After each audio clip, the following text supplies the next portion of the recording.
Verizon knows how to build unlimited right. Start with America's most awarded network. I'm on my phone 24/7. Then, for the first time ever, give families more entertainment with Disney+, Hulu, and ESPN+, now all included. We're a big soccer family. Handmaid's Tale. I love Frozen. Then give families plans to mix and match, so you only pay for what you need. You get so much more than this, a great network. With plans starting at just $35. The network more people rely on gives you more. This is unlimited built right, only on Verizon.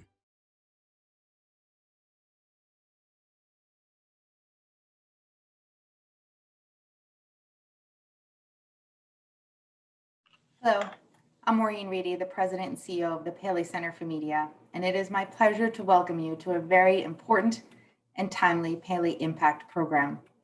We thank our official sponsor, Verizon, and we also extend a very special thank you to the Conference on Jewish Material Claims Against Germany for their most generous support of this program. Today marks the Paley Center's inaugural commemoration of International Holocaust Remembrance Day. On this solemn occasion, we are honored to present a powerful and thought-provoking conversation titled "The Media's Role in Combating Holocaust Denial, Misinformation, and Anti-Semitism." Recent violent acts that have targeted Jews and other examples of prejudice in our society provide a stark reminder that this fight continues and requires all of us to be engaged and educated about its danger. Never before has Paley's mission been more vital, as media has been the undisputed connector to a nation in unprecedented times.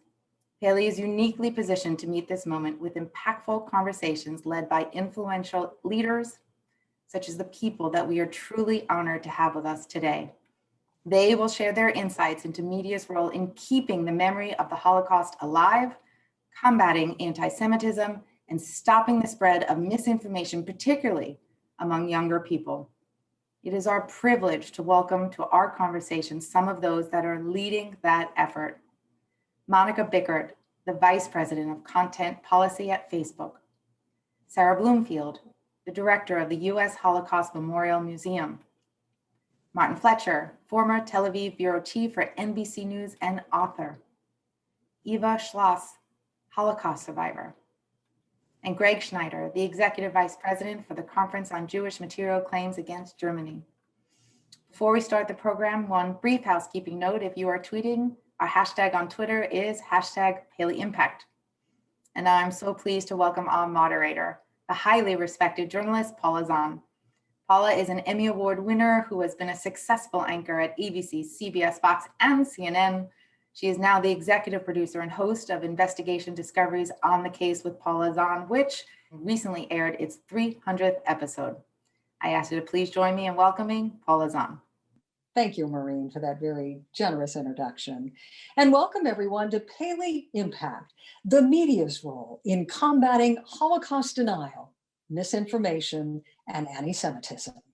Our thanks again to our official sponsor, Verizon, and the Conference on Jewish Material Claims Against Germany for their support. Today, through new means of manipulating information and spreading it throughout our connected world, those who seek to deny the Holocaust are more creative and technically savvy than ever before. But across media and culture, many are countering falsehoods with facts and fighting to ensure that one of the greatest crimes in human history is remembered, understood, and not allowed to happen again. Several of them are with me today. As Maureen mentioned, Monica Bickert, Vice President of Content Policy at Facebook. Sarah Bloomfield, Director of the U.S. Holocaust Memorial Museum. Martin Fletcher, former Tel Aviv Bureau Chief for NBC News and author. Greg Schneider, Executive Vice President of the Conference on Jewish Material Claims Against Germany. And Eva Schloss, a Holocaust survivor. Eva, it is such an honor to have you join us today. We truly appreciate your being willing to share your story. Your family and you were captured by the Nazis. You were held in multiple concentration camps, including Auschwitz, before being liberated, of course, in 1945. What is it that you want all of us to understand, especially young people, about what you've endured? Well, it was the most horrible genocide ever done. Innocent people were dragged from their homes, just thrown into trucks and deported to death camps, where there were selections. People were selected, older people, younger people, people who looked a bit pale or illish, were immediately taken to the gas chambers and gassed. This is something which never ever happened in history, something so horrible. And it wasn't just in one country, it was in the whole of Europe. And Hitler really wanted to clean out all the Jews with all our culture, with all our belief in the whole of the world, really. Luckily, of course, he was defeated eventually after a terrible 5-year war. And so he only could succeed in Europe.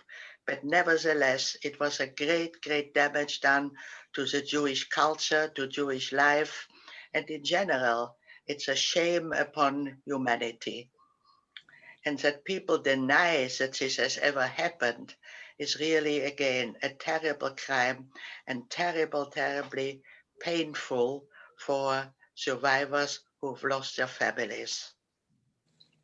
As I listen to you so powerfully tell us about what you and your family went through, I wonder just how hurtful it is to know that there are so many Americans out there and people all over the world that in some cases deny the Holocaust happened altogether or say that the toll was greatly exaggerated. Well, you know, the German government and the Austrian government have never ever denied that what they have done, and they have accepted their guilt, and that is why people get compensation from the German government. So it is officially recognized. But nevertheless, there are evil people in the world who just, well, I have no idea what their reason is, or they are anti-Semitic, or they just want to damage certain people. I just can't understand why people are doing this already 75 years along. This is going on. And that is really a big shame to humanity in general. My family came from Austria. We were a Jewish family, but not Orthodox. So we had many non-Jewish friends. We lived a very ordinary life, like all the Austrian people. It was very nice. We were recognized as good people. And then suddenly in 1938, when the Nazis marched in, even our friends with whom we had been going to the cinema, having a picnic a few days ago, stood in the street with swastika flags and the Heil Hitler salute. My brother, who was 12 years old, he came home from school. His clothes were torn. His face was all full in blood. He looks terrible. And when my parents questioned him, he said, "My friends in school did this, and the teachers watched it happening." This was an unbelievable turnaround of an ordinary population. And that went on later in all the occupied countries which Hitler conquered. It is amazing, even in Holland, where many people said, "Don't worry, we are going to protect you, the Jewish people." Even there were huge people of parties, Nazis, who betrayed people, knowing that they were going to be sent to their death. And till this day, it is something I can't understand. Otto Frank, who became my stepfather, the father of Anne Frank, the famous diarist, he had many court cases against Nazis in Canada, in America, in Germany. people who said Otto wrote the diary himself. Anne didn't exist. Can you imagine the insult to a man who had lost his children and then evil people saying that he didn't even have a daughter, she'd never existed. I can't imagine that. And I don't think anybody joining us today could even begin to understand that. Greg, I could see how moved you were as you've listened to Eva share with us her journey. And I wanted to talk about a claims conference survey from 2020 that sort of amplifies what Eva was just saying, that 63% of US millennials did not know that 6 million Jews were killed during the Holocaust. How is that possible? How is it possible? So thank you, Paula. Thanks for having me today. And I'm honored to be on this panel. 40%, that's almost half of all millennials and Gen Z in the United States, could not name one concentration camp or ghetto when we know there were 40,000 of them. That means they couldn't name Auschwitz or the Warsaw Ghetto or Dachau, Treblinka. So it's deeply, deeply disturbing. The good news is that we also found in the survey that over 80% of millennials and Gen Z thought that it was very important to teach Holocaust in schools so that something like that could never happen again. So clearly there's an interest and an understanding that it should be taught. But right now our policy, our public policy is not aligned with what people think is important, and that needs to change. I just want to say a word about the survey, because sometimes people say, you know, if we just teach people 6 million Jews were killed and it happened on this date in this place, close the book, go to recess. That's not really what we're talking about. The survey is indicators of specific events or facts. What we're really hoping in Holocaust education is that people know the facts, that leads to awareness and critical thinking, so that people really understand the issues. How is it that this could have happened from Jews living in society to slowly, as Eva so heroically told us, her brother being beaten up and the teacher not doing anything about it, to gas chambers? How do you go from one to the other? What's that process? What's that evolution? And what was the role of ordinary citizens? And when students begin to think about that critically, then they begin to think about, well, if I had been there, what would I do? What's my role in society? And then it opens the question of, what is my role in society? What am I willing to tolerate today? And those are the most important questions that when survivors talk to us, of course they want to memorialize their relatives, their communities that were destroyed, but it's also so important for Holocaust survivors that the lessons of the Holocaust be understood and transmitted to future generations. I think everybody's nodding in agreement, Sarah, but you have to concede the problem is, no matter how much we try to educate young people and older adults, there is a lot of misinformation and outright lies out there. And I'm curious what you see when you look at the current state of hate groups and how they use media to spread their distortions.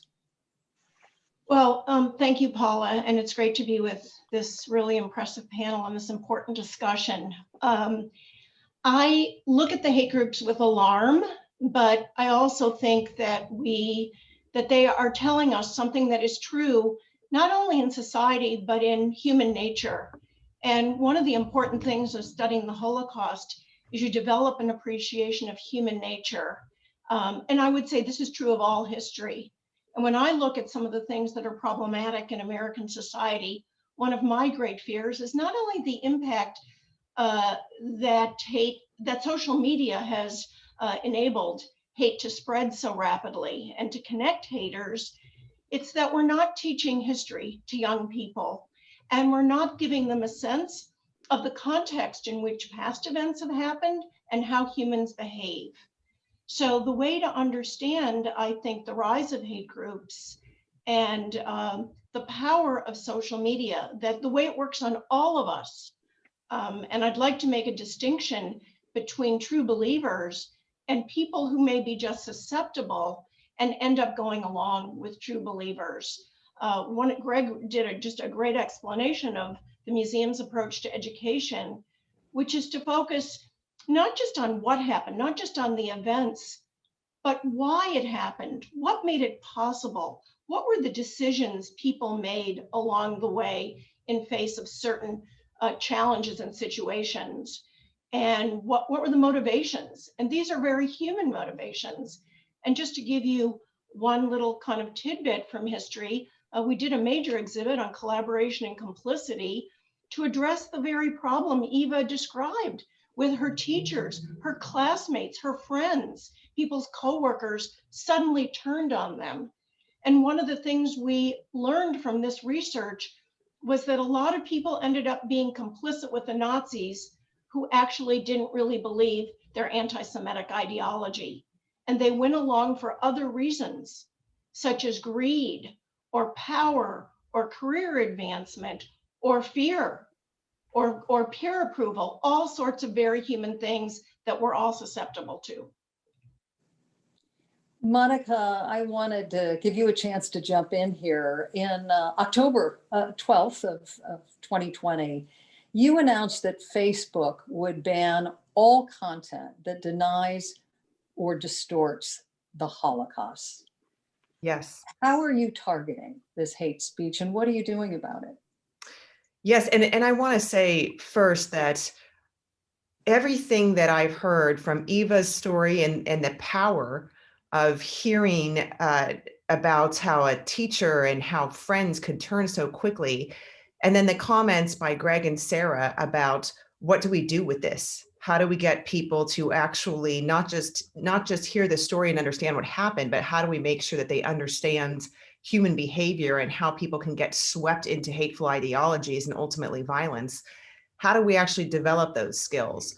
So when we're thinking about this at Facebook, we're thinking not just about removing hateful content, which is incredibly important. And I'm happy to say we're now removing Holocaust denial in addition to a spectrum of hate speech that we have removed for many years, including attacks on Jewish people, stereotypes about Jewish people that are negative and unfounded and hurtful. We are now also removing anything that denies or distorts the Holocaust. But that's just part of the approach. I think a really important part is making sure that we are using technology. We know that the bad guys, if you will, the abusers and the willful spreaders of misinformation and hatred, they're going to try to use technology to reach a broader audience. They try every day. And so what we need to do is make sure that we are also harnessing the very positive power of social media to educate. You know, if you think about an experience like going to the U.S. Holocaust Memorial Museum or going to Yad Vashem or hearing a story like Eva's, or visiting one of the camps, that's incredibly powerful. But for a lot of people, especially you think about young people in the United States, that's not going to be possible for them to get on a plane and do that. What we can do is use technology to bring that story to them and to help make this experience something they understand so that it will never happen again. Can you walk us through the steps of how you flag the hate content? How does that work? Some of it is we allow people to report to us if they see something on the site, and we work with a number of partner organizations around the world who do that. However, at this point, a much larger part of identifying hateful content is using our technical tools. And honestly, if you would have asked me a few years ago if I thought our technical tools would be any good at this, I would have said no, because it's so contextual. Speech trends change every day. We see anti-Semitic content in many different languages. You have to stay on top of all different sorts of words. But I'm now happy to say that when you look at our hate speech that we remove globally, that's not just anti-Semitic content, but any kind of hate speech. More than 90% of that, I think it's now more than 95%, is content that we identify ourselves first with our technical tools. And then we have people look at it, review it, make sure that it is what our tools think it is. But the technology is very important there.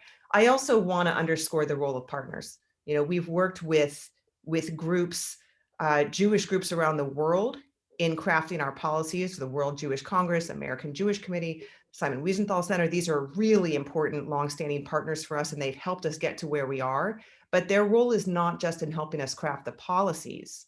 They also help us identify language trends and terms. We have a very regular communication with them where they will say, here's a new term we're seeing, or here's a new image we're seeing. And that helps inform the way that we can enforce our policies. Martin, you covered the Middle East for NBC News. You spent a lot of time in Israel. I'm just curious, through the arc of your career, in your mind, how anti-Semitism has changed or grown? Well, let me just begin, Paula, by saying to Eva, my parents have exactly the same story as yours. My parents were from Austria too. Most of their families were wiped out. My mother was the last child in her class, in her school in Vienna when all the other Jews were kicked out. So for me, this is a very personal issue. My parents were both refugees in London. London took them in. In my career, I've always tried to focus attention whenever I could on any issues related to the Holocaust, to anti-Semitism, but I don't think the result was very effective. I think that what are now referred to as mainstream media are not very effective at all in combating this issue of anti-Semitism, because we're so focused on the news of the day and ratings, and I think that any attempt to really push a certain storyline, which, however important I may think it is not the correct thing to do. So I think we don't address the issue as strongly as we could have. The platform of the American network television, I was at NBC News for 30 years, in Israel for 30 years. It's an extraordinary platform which I don't think we used effectively for many reasons. I want to say one thing about anti-Semitism in the Middle East. Often it hides behind anti-Zionism, and also in Europe, and especially on the left wing in Europe. Anti-Zionism is another way of saying anti-Semitism, only in polite terms. But when you're dealing with the Arabs in the Middle East, as I did, I was in Gaza and the West Bank and all over the Arab world. I must have attended at least 200 anti-Israeli demonstrations. And I was in the various wars in Syria and Egypt. And in all that time, not once did I hear the word Israel being shouted, or Israelis. It was always Yehud, the Jews. The fight was with the Jews, not with the country, in the minds of the people on the streets. And I think that's a very important thing for us to remember, that when in the Arab world, on the Arab street, it's Yehud, the Jews. In Europe, in America, that's disguised as Israel, anti-Israel. So for us in the media, in what we call the mainstream media, to make a distinction between anti-Zionism and anti-Semitism is extremely important, and I think we do a rather poor job of doing it. Yeah, I think that is a critical point you just raised. I'm curious because I can really identify with what you're saying about how caught up journalists, particularly for mainstream organizations, in the day-to-day headlines, and it's often very difficult to provide context in a piece that airs for a minute 30. What story would you have liked to have told over the years that didn't get on the air when we're talking about these very important issues of misinformation, distortion, outright Holocaust denial? What wouldn't make air? Well, that's a great question. And I think that the only effective way on television to deal with this is not through trying to persuade people about the rights and wrongs of the Holocaust deniers and pointing out the statistics. The only way to deal with them effectively, I believe, is through people like Eva who tell their stories.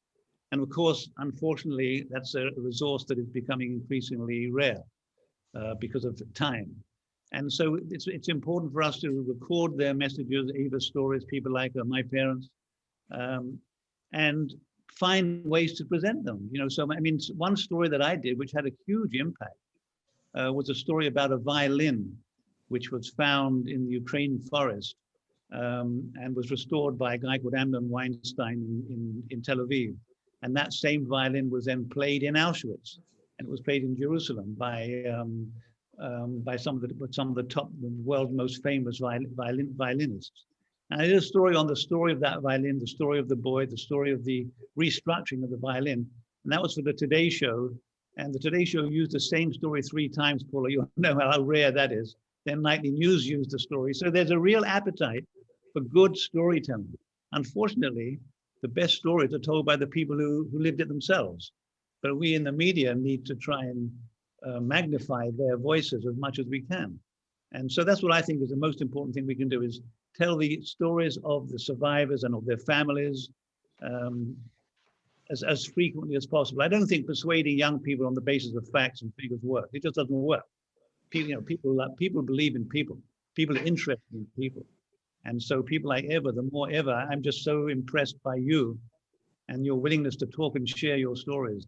Martin, it would be wonderful if stories like Eva's could get more airtime, but the fact is that as reporters today, you're confronted with stories that can only run a minute and a half.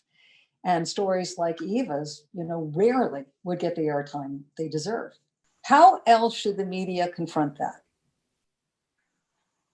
So I think some What really other important, ways? I think some really important issues have come out hearing firsthand. So first of all, let me reiterate what Martin was saying. The yoke of the responsibility for all of these decades has tremendously laid on the shoulders of Holocaust survivors.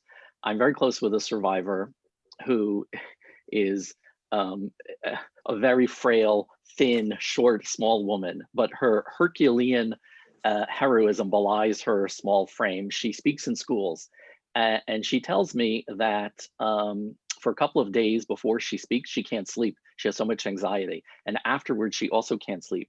But she dare not ever deny a request to speak in a school because her sister and her parents were murdered and she owes it to them. It's such unbelievable bravery to relive these experiences. But exactly as we've said, it's a resource that's dwindling. So we have to take on that responsibility.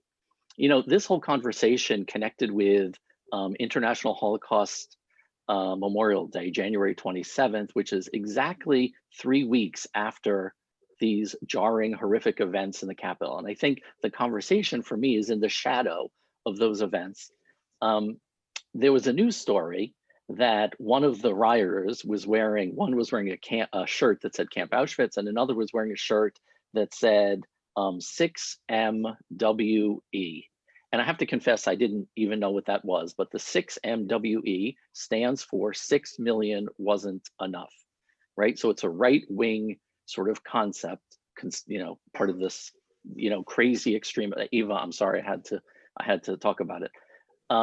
So number one, what I thought was interesting about, I want to make 3 points. Number one is there is one brief moment that I have to say that the fellow right-wing extremists must be really upset with this, because that actually acknowledges the Holocaust and actually acknowledges that 6 million were killed. So there is a little bit something there that I thought we should point out. But what was interesting is that it turns out that most likely that shirt was not actually worn on that day. That picture that was circulating on the internet relating to that was from, I think, Proud Boys, but probably from a demonstration that happened a month earlier. It was the same group, it was the same city, it was the same type of rally, but it wasn't that day at the Capitol, I think. And so it goes to how lies quickly spread on the internet, and some people say, well, it doesn't really matter which particular rally it was, it's the same idea. And other people say, no, the truth is very important, and we think the truth is very important. But it goes to, I think, a bigger point, which is, if it happened at the rally a month earlier, why weren't we all talking about it then? How is it that we're talking about it in relation to the Capitol, but it had happened a month earlier? If we had made a big deal about it a month earlier, no one would have been confused that whether it happened on December 14th or January 6th. This was not like, I don't know, decades ago in Skokie where we have neo-Nazis who were marching. This was a political rally in our capital, supported by members of Congress and lots of important leaders in our country. And that's what the person was wearing. And nobody made a big deal about it. It was becoming normalized. That is a huge, huge problem in our society that we need to really think about. The last point I wanted to make is that as people are covering, obviously the events at the Capitol were so horrific, and it relates to the core of our democracy. But how many times when people said, and the people there were wearing a Camp Auschwitz shirt, if you think about our study, what we've said is 50% of Gen Z and millennials don't know what Auschwitz is. So they don't understand how horrific, what they're trying to evoke, what that message even means. Imagine if the coverage had been side by side, this is what's happening, this is, and not on the day, obviously, but as we review, this is what they were wearing at the Capitol. And here's Eva Schloss to tell her story. This is what really happened at Auschwitz. This is what they're talking about. So we really have to do a better job at telling the stories, exactly as you said, telling the stories coming out of the Holocaust, but putting in the context of what's happening today and why that Camp Auschwitz shirt, what it really means, and how it's so incredibly outrageous. Martin, I'm curious why you think that was ignored up until the time of the insurrection. I mean, there were a lot of different pressures when we're filing stories for daily newscasts. I'd be curious your reaction to what Greg was just saying. I think that there's just not that much interest in the network television for which I can speak, in information that goes beyond the news of the day, and the news of the day, which has been so devoured by Trump for the last several years, takes the news in a different direction entirely. I mean, I think that Greg's point that about the guy wearing the Camp Auschwitz shirt, which when I saw it was completely shocking, and I wasn't really sure when I saw that picture why would he be wearing that shirt? You know, why would anyone let him wear that shirt? And I think Greg's explanation is that people just don't understand what it really means these days. Is a very significant one. I mean, wouldn't it have been wonderful, as you suggest, Greg, if somebody had taken that guy, found him, talked to him while he's holding the shirt, then juxtapose that with somebody who was in Auschwitz and ask him, why did you wear that shirt? What does it mean to you? I'd love to know that. And that's one thing that I did when I, as a journalist, I was always looking for people to going back to somebody who did something and ask them, why did you do that? Who are you? You know, shining some light on that person. I did that numerous times with Palestinian suicide bombers or their families, people who were caught before they blew themselves up. And it's the most powerful way of telling a story, is to connect directly with the individual concerned. So why didn't they do that? Because I think they're just, it wasn't interesting to the editors of the day, as it would be to us. Imagine if I had been, or you had been in that editorial meeting at NBC or CBS or anywhere, and when they showed that the picture of the Camp Auschwitz, if any of us had been in that editorial conference, we would have said, wait a minute, who is that guy? Why is he doing that? What an obvious question. But the people in those editorial meetings didn't ask those questions. They're younger, they're not so aware. I imagine that's the real answer. They just didn't care.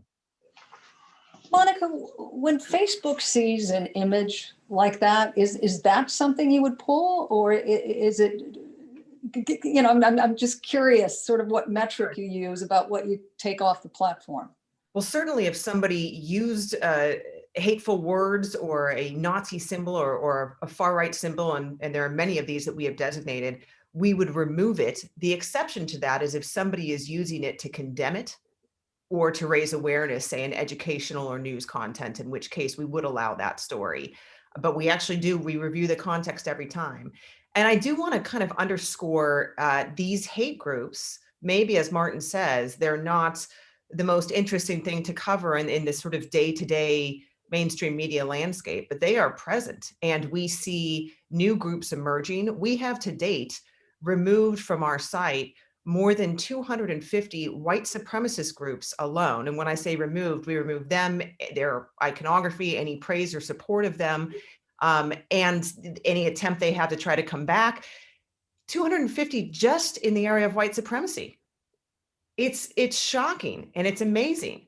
But I do think an important component of this is not just using the technology to try to remove this content, but also this storytelling theme that we're hearing from Greg, from Martin. I know it's something that we see at the Holocaust Memorial Museum and Yad Vashem as well.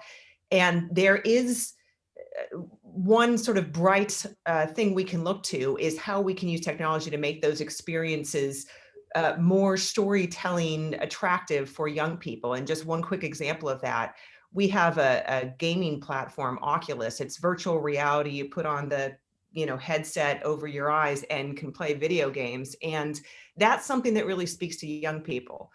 Well, I recently tried an experience that Oculus, our team, worked on with the Anne Frank House, where now you can tour the annex and it's virtual reality. You feel like you are in there, and it has quotes from Anne that are being read as you're seeing things. You're experiencing her room. She's talking about her room. And I watched my teenage daughter go through this experience of wearing that headset, and it was completely natural for her. This is the way that young people experience technology. And that is a way, in some ways, and I've been to the house in person, in some ways, it's almost more powerful to do it through virtual reality because you are alone with Anne. There are no tourists there walking through it. You experience it alone. So I think we have to find ways like that of telling the story in a way that young people can experience it and it will resonate with them. And Sarah, this is something you certainly have done in your post at the museum. How do you see amplifying stories like Eva's within the I've been museum? dying to jump in, so thank you. I'm so happy that this is where the conversation has turned. Just to give you a little factoid, as COVID hit and we went to an all virtual, operating mode, we surveyed educators that we work with very carefully about what did they want from us, and they said stories. And they said, but they want authentic stories. So they want stories that have primary source materials, personal diaries, testimonies, and videos that tell those stories. So we have to do a better job of getting those compelling stories out there. I keep on my desk every day something to remind me of just everything we're talking about. And it's a quote by an author, Richard Powers. And he says, "The best arguments in the world won't change a single mind. The only thing that can do that is a good story." And I think the media could not only tell, obviously, we're in the business of telling Holocaust stories in the most compelling way. The media could think more about storytelling. And storytelling, I want to go back to something Greg said about critical thinking. And lots of people are familiar with the quote by Reverend Niemöller, first they came for the socialists and I wasn't a socialist, first they came for the communists, and the point was I never spoke out and then it was too late. What people don't know about Reverend Niemöller is that he was originally a Nazi party supporter. So he found himself going along with a certain system. And then eventually, as he says, way too late, he realized that he was wrong. How is it that people make that change in their life journey? I'm curious about the man with the Camp Auschwitz t-shirt, and I'd love to hear the story of his life journey. Someone we at the Holocaust Museum have worked with is a young man named Derek Black, who was active in one of the biggest white supremacist groups in the country. David Duke, a former Grand Wizard of the Ku Klux Klan and a major Holocaust denier, was his godfather. And he grew up entrenched in this community and eventually got out of it. The story of how he did is very interesting. It's not because anybody pointed a finger at him and said, don't be an anti-Semite or a racist. It was through proximity with people. We talked a lot about the ability to be with a survivor and that kind of proximity, but it was proximity with people over time who had a different view of the world and how accepting they were of him just as a person. It's a very interesting story. Yeah, it was amazing. I think I saw that same interview where he's in college and yes, he's with kids from all over the country with different experiences, and just over time he realized just how wrong so many of I would like to say something. Please, Eva, jump in. How horrible those thoughts were. Yes, Eva, please jump in. Last year, I was in touring in California, speaking in different schools. And I was just in a town, and they called me and said there is a big private school, and they had a party yesterday. Perhaps you knew the story.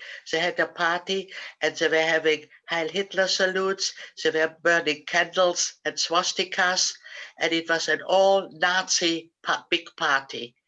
And so they asked me if I would be willing to go to that school and speak to the children.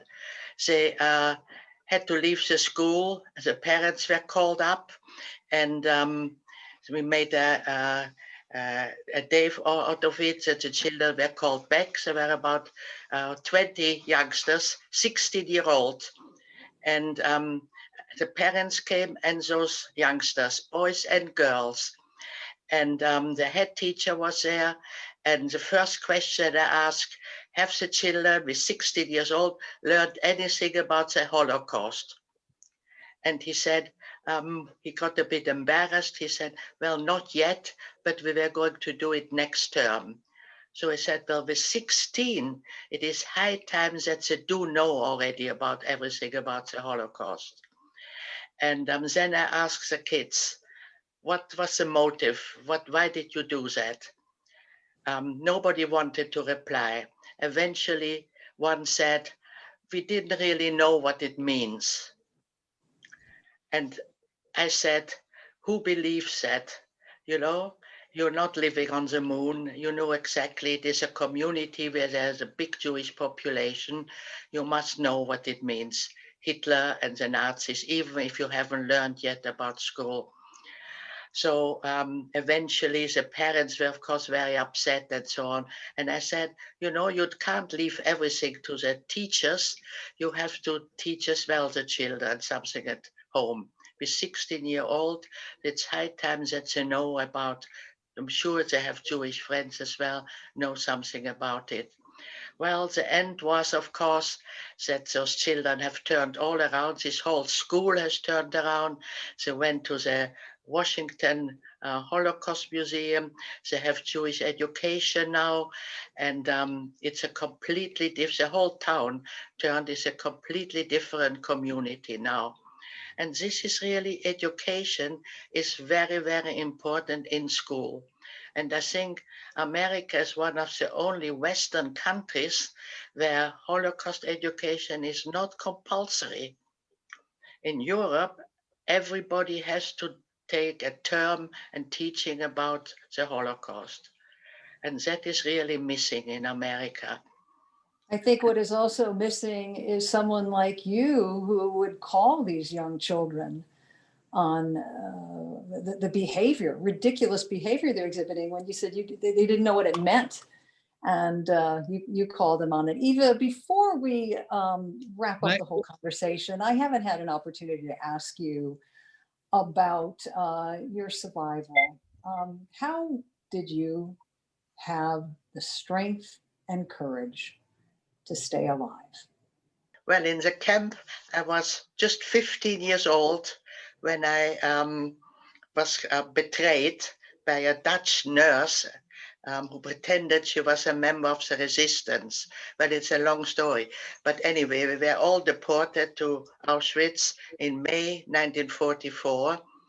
And we had a beautiful, and this is very important, I tell this as well always, we had a very beautiful upbringing with loving parents, grandparents, a wonderful older brother, very, very happy life. And with 15 years, I was not ready to die. This is really, you know, there was not a single moment that I gave up hope that somehow I will make it. And this was really the strength of a good upbringing as a young child, a loving her home. And unfortunately nowadays, there is, you know, at that time in the 30s and 40s, there were very few divorces. Families were holding together. Grandparents had a part in the children's education. Now, this whole family life is not anymore how it used to be. The children come home, the parents are busy. They go into their room and they play on their computers and with their things. You know, meals are taken in front of the television. There's no conversation with us after school. When we came home, the parents were asking what homework we had, what was going on. You know, a family life is very, very important to keep people on the right tracks. And that is unfortunately missing now in many, many societies. Eva, quickly in closing, are you encouraged by what you've heard from our panelists today about the attempts that are being made, not only to educate children about the Holocaust, but removing hate content from social media platforms? Yes, well, I mean, social media is such a powerful instrument nowadays. We can do a lot on this. Instead of taking bad messages, we can take beautiful messages and beautiful things. I think, you know, we have gone in the wrong direction, and that can easily be changed, I think. Monica, one quick question about deplatforming, which we haven't had an opportunity to talk about. What do we need to know about that, and what should trigger that? We will, what I think the most important thing to know is when it comes to hate figures and hate groups, we don't just look at what they are saying on our services. We look offline to see what these groups are doing.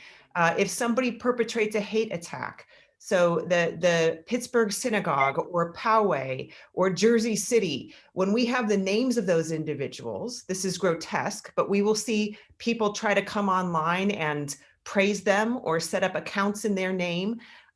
What we do is we remove any mention of them unless it is condemning them. And so we do that. We look at offline behavior. We designate hate figures and hate groups and those who have perpetrated hate crimes, and we remove any praise or support for them. Greg, final thoughts. Yeah, I wanted to jump in. Well, my first final thought is we need at least another hour. Yeah, well, I agree because we're just beginning to dig into the meat. No arguments. I wanted to say this.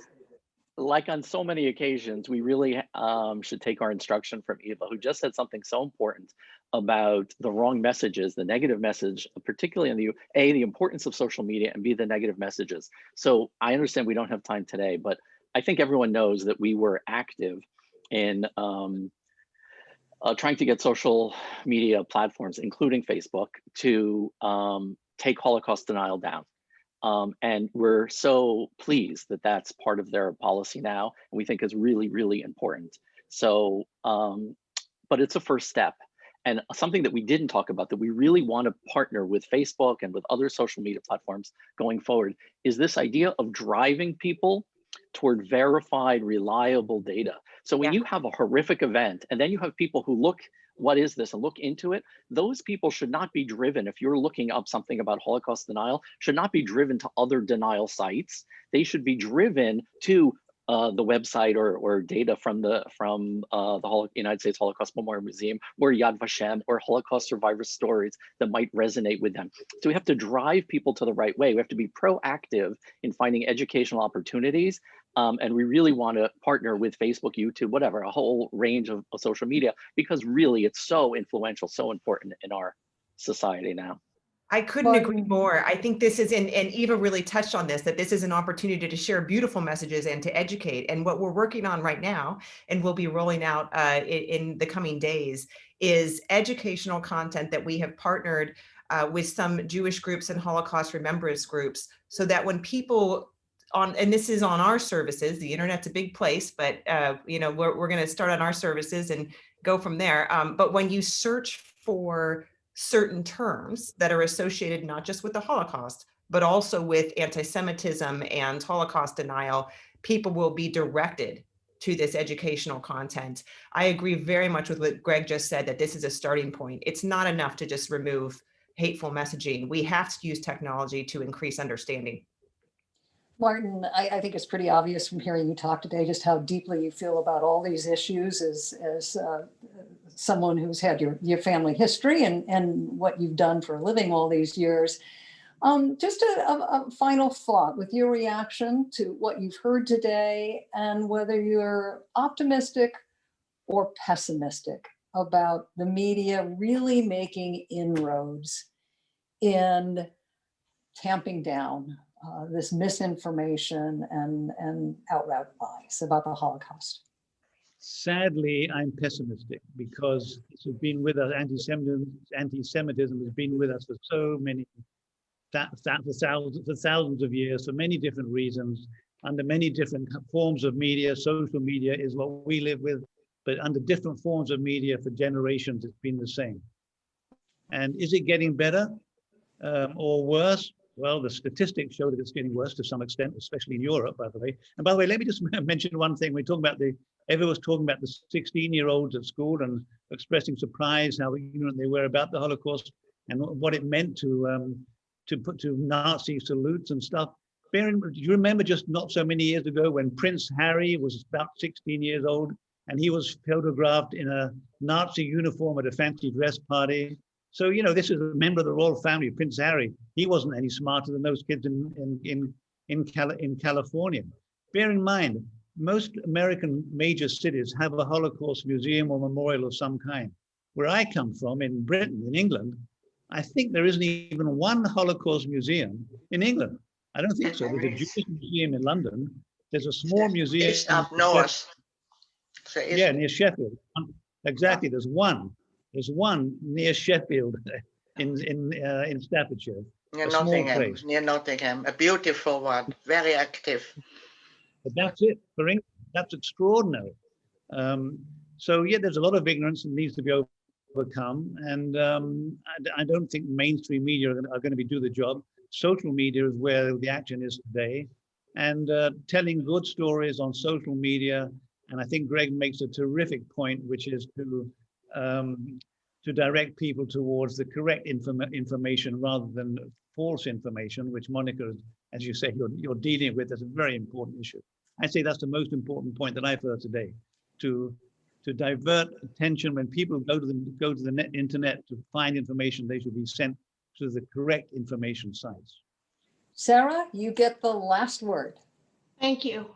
This conversation reminds me of something I'm very fond of saying, which is the world always changes, but human nature never does.